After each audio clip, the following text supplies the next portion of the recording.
Oi, gente. Vamos dar sequência então à República Romana, tá? E hoje especificamente a gente vai falar sobre a expansão territorial romana, tudo bem? Bom, ela ocorreu em duas fases, tá? A primeira fase se refere à conquista interna, né, dentro da Península Itálica, e a segunda se refere à região do Mediterrâneo, tá? Se fez necessário travar várias batalhas com Cartago, tá? Que é uma região, uma antiga colônia fenícia do norte da África, né? Que disputava, né, a hegemonia comercial com Roma.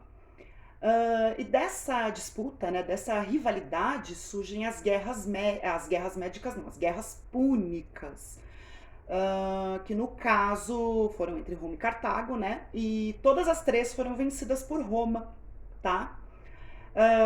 Depois disso você tem a conquista de todo o Mediterrâneo Oriental, né? Região da Ásia Menor. Então nós temos aí um vasto império, né? Então quando a gente fala sobre as transformações em Roma, a gente está falando justamente disso. Então, apesar do modelo político republicano, você tem um vasto império, né? Sob domínio de uma única cidade-estado, que era Roma, né? Então, conforme as regiões vão sendo conquistadas, elas vão sendo transformadas em províncias, e essas províncias elas vão ser alvo de uma grande exploração por parte dos governadores provinciais romanos, e do alto pagamento de impostos. Tá? Então a gente está falando aqui de uma exploração e de uma alta no pagamento de impostos por parte de Roma em relação a essas províncias. Tá? É importante a gente ressaltar, tá, que todas as terras conquistadas elas estão sempre nas mãos da aristocracia patrícia, né, da elite.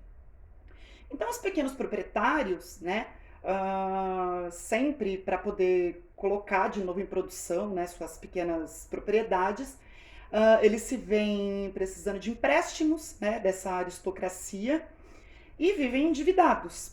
E por conta disso, né, por conta dessas dívidas, eles acabavam perdendo as suas terras.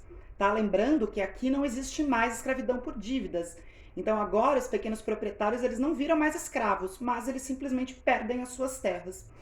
Então nós podemos dizer que esse grande endividamento, né, desses pequenos camponeses vai acabar gerando o fim da pequena propriedade, né? E do surgimento do latifúndio, então, ou seja, grandes propriedades de terras nas mãos da elite, tá? Nessas terras o trabalho escravo era predominante, tá? É importante lembrar, né, que com essas conquistas você vai ter um aumento muito grande, né, do número de escravos, que em geral eram prisioneiros de guerra, tudo bem? Bom, essa situação vai acabar gerando uma crise muito séria na medida em que os camponeses, né, sem terras, né, perderam suas propriedades, acabam migrando para Roma, por exemplo, né, para as cidades, que vai acabar gerando um aumento populacional, consequentemente uma grande miséria, porque esses camponeses estão desocupados, né? E é claro que isso vai, consequentemente, gerar revoltas, tá? Muitas revoltas vão acabar se iniciando em vários locais, né?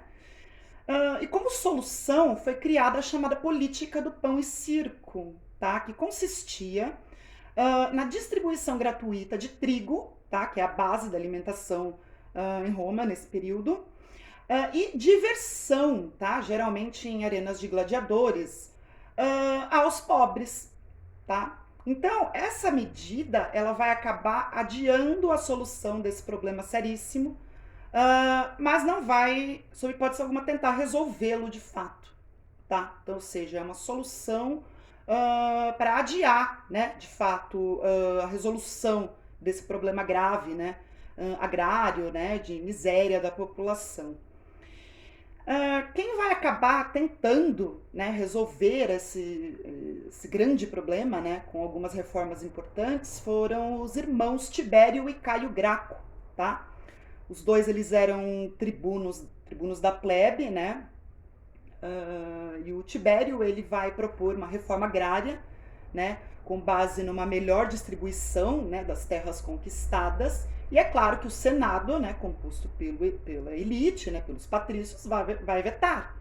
Né? O Tibério Graco, inclusive, vai ser assassinado por uma conspiração do Senado. Né?